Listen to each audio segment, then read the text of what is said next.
Продължава, това е втора част, без да натиснаш това. Да, ето го, не пише лого.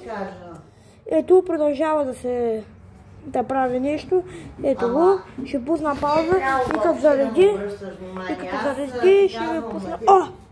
Фу бе! Сяде. Нещо става с този телефон, не знам. Нямам сега как ще го правя. Той чама и не знам нещо става. Бе, Телео. Телеон пъм. Какво правиш бе? Какъв то тест бе? Тест. Ето хора, тук пише тест. Не знам какво означава. Ето го. Не знам сега. Трябва да се видим.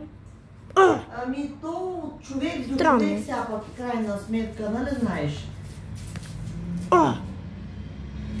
Телефон, моля! Моля, не! Ало, слънчете? Не бе? Моето дело, защо ти обяснявам веднага.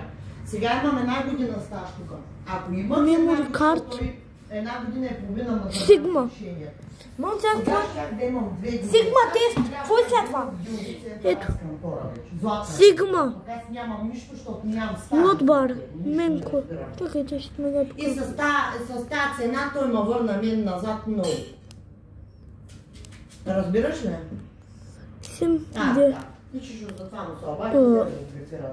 Телефон на работи, бе? Ма чапа толкова богаташ, не е богаташ, богаташ. Един обикновен съдия е. Не знам сега. Така че в нашите среди. Да. Той е толкова наказан и махнат от всяка. Добре. Така.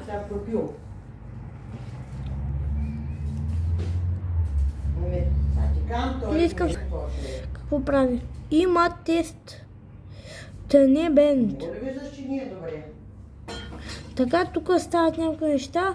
Тест, момент, тон, вян, ред, детонт, тест, глеар, мест, версион, рендет. Версион става интересно, си чакай да го видя. Опа! Дали ще ги вземи този? Има дама няма. Чичо вика 10 позиции над него, вика аз да му се обадя втори път унижение, вика. Втори път, когато му се обадил, аз наистина трепетих му виках, не знам какво ще направиш. Искаш да се обажда да се кара с него, викаш му фънда за бузата и ще го оставя. Зарежда! Няма как, разбираш ли, той реално ни му пука за тая работа. Не му дарим за нищо, той в някаква депресия е изпаднал там. Значи ще си в депресия и ми означава, че всички нас трябва да набавиш. Това правосъдие върви назад, разбира се. Зареди! Зареди! Хората като нас... Чао хора, просто зареди телефон.